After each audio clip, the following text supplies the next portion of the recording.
Kwentuhan Taong Bahay. At gaya na nabanggit natin sa inyo kanina, mga kataong bahay, meron tayong makakausap, batang-bata pa, pero nasa filmmaking na. Good morning sa iyo. Ito si Christian Air Joy de la Cruz, Nair for short. Kumusta? Good morning po. Oo. Good morning po ng lahat. Oo nga, binili niya sa akin kanina, gusto niya wag seryoso. O kasi palibasa, batang-bata pa Yes ito po. eh. Well, I could tell, pero marami ka nang Yes na-achieve, ha?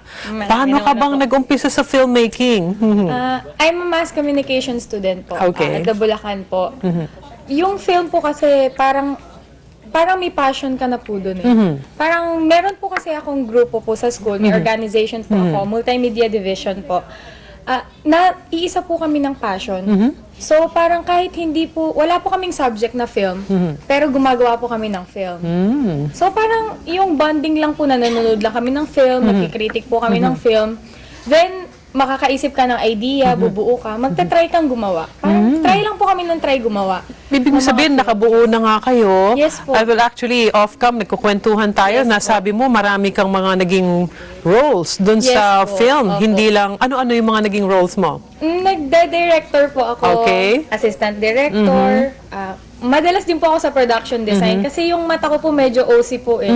Parang syempre pag nagde-design po tayo, alam natin kung ano yung may maliit na bagay na alisin mo yan kasi ganito, distracting element yan. Ganun. Ibig mo sabihin, pag OZ ka, ibig sabihin ito, parang nakikita, meron kang special eyes for dun sa mga, Opo. uy, hindi bagay ito. Opo. Tanggalin natin yan o ilagay natin Yes yan. po. Kunyari Oo. po dito sa kampo natin. Tapos meron pong maliit lang na red na nandito sa likod.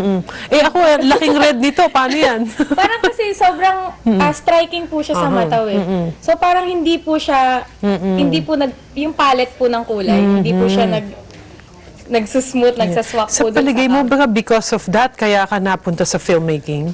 May Meron ka part, special eyes, yes ano? po, may part po. Nagka-camera din po kasi ako, nagda-director of photography, nagsi-cinematography, ganun. Ibig sabihin, kaya ko lang naitatanong yan, maraming mga bata dito o Yes yung mga o yung mga anak nito mga kataong bahay natin o probably mismong kabataan na sinasabi nila, uy, ganun din ako Pero anong pakiramdam pagka nasa filmmaking ka? Sa filmmaking po kasi, iba't iba po yung feeling na mararamdaman mo. Una po talaga, kalaban po namin dito yung pagod, yung puyat, kasi nagsushoot po kami for a whole day, pati kain, minsan sacrifice kasi tapos pag yung artista nyo po, medyo nararamdaman mong pagod na, dapat ikaw energetic ka kasi pakikita mo dun sa mga artist Kahit pagod mo na pagod ka na. energetic ako, kaya natin to, matatapos natin yung film. Marami po yung emotions eh. Sa una po, sobrang hirap talaga. Pag nagpo-production po tayo, yung nandun ka na po mismo sa production, mahirap. Parang, ang hirap tapusin, pero kailangan mong tapusin. Pero pag napapanood mo na po siya sa big screen, pag natatapos mo na, pag nailalaban po, pag naiko-compete, doon naman po talagang nagpi-paid off lahat po nung hirap, yung pagod. Parang wala po. Pero dahil nga po gusto ko rin yung ginagawa ko, gusto ko po yung kung ano po yung nasan ako ngayon, yung ginagawa namin na magbabarkada, hindi mo rin ganong mararamdaman yung hirap at pagod kasi nga gusto mo yung ginagawa. Asan ka nga ba ngayon? Hindi.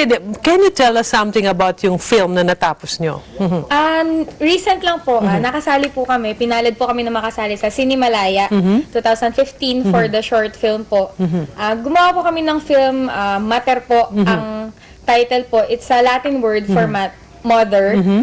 Parang psychological thriller po siya na extreme devotion po na parang lahat ng bagay na sobra mali na. Parang hindi normal. Yes po, opo, ganun po. Which means, syempre, sabi mo nga, pag napapanood na sa big screen, na-excite ka na. Opo. Lalo ka bang na-inspire na ipagpatuloy yan? Opo, sobra po kasi po this year po talaga, yung boom po namin as organization po, parang nakakasali po kami sa ganito na ipapadala po. Actually, yung pag-film po, hindi lang dahil nandito ka, dito ka lang sa lugar mo, sa province mo. I'm from Bulacan po. Nakarating din po ako ng Cebu. Parang ako po yung nirepresent ng Bulacan para as a filmmaker na pinadala po kami sa Cebu para lang mag-critic lang din ng film, manood lang ng film, and all expenses sagot po Yun, nila. So, oo. syempre, hindi mo po expected yung mga ganung bagay, pero dumadating. Yun ang Yes masaya po. dun, di ba? Yung Opo, parang hindi mo sobra. intindihan, pero parang naglalaro ka lang and yet, Sobra po.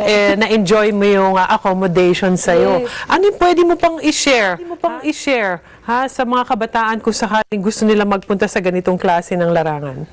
Yung pagpunta po sa ganitong klase na lugar, parang hindi po kasi natin mapipilit yung mga bagay na magustuhan natin. So, may mga, alam ko po na may mga viewers po tayo na nanonood ngayon na parang, alam niyo po na may part na into ganito kayo, na nagsusulat kayo ng story or what, ituloy niyo lang po. Parang gawa lang kayo ng gawa. Sa una, syempre, wala naman pong madali sa umpisa. Parang lahat ng bagay, may failure, may magkikritik sa'yo, may magda-down sa'yo. Pero parang, kung gusto mo po talaga siya, Magtatagumpay. yes, i-pursue mo po yun. Opo. Kasi yung kamukha nga namin, marami po kaming nagagawa sa film. Ang dami po naming nalalaro mga bagay. Siyempre, yung bonding nyo po. Siyempre, pag nasa film, kailangan kahit may problema ka or what, pag nag-shoot ka, hindi pwedeng, naku, bagong break ako sa boyfriend ko, paano ba yung, di ba? Are you ready to face challenges just in case? Siyempre, marami kang dadaanan hindi ba? Opo, madami po. Tsaka, yung literal po na maraming dadaanan, literal po talaga, dahil sa location pa lang, talagang, minsan yung buhay mo, 50-50 buhay mo, kasi parang delikado yung lugar, pero gusto mong i-shoot kasi maganda yung background, ganito. Pero with what you're sharing, siguro kahit na ano pa yung Yes challenges po. ahead of you, Yes I po. could just imagine you doing more of it, no? Yes po. Palagay Sana ko lang. naman. Oo nga, sayang kulang na yung oras natin. Opo. Pero sana yung mga katulad ng mga bata na kasing edad mo, if I may ask, may I? Yes Ilang po. taon? How 20 young? years old Okay, po. tamo at 20, meron na mga achievements si Christianaire po. Joy de la Cruz. Yes po. Ayan. Hoy, thank you sa'yo, ha. Yes po, Malay mo, Kara. susunod ipalabas natin dito, ha? Opo, yung, wala iyong mga ginawa. Ilan po? Yes po, wala Ayan. pong problema. Why not? O yung mga kataong bahay, nakakatuwa itong batang ito, nakaka-inspire at a very young age. Pero, marami pa tayong pwedeng matutunan, no? Yes. Dahil sa babalik ko po ang taong bahay, dyan lamang po kayo.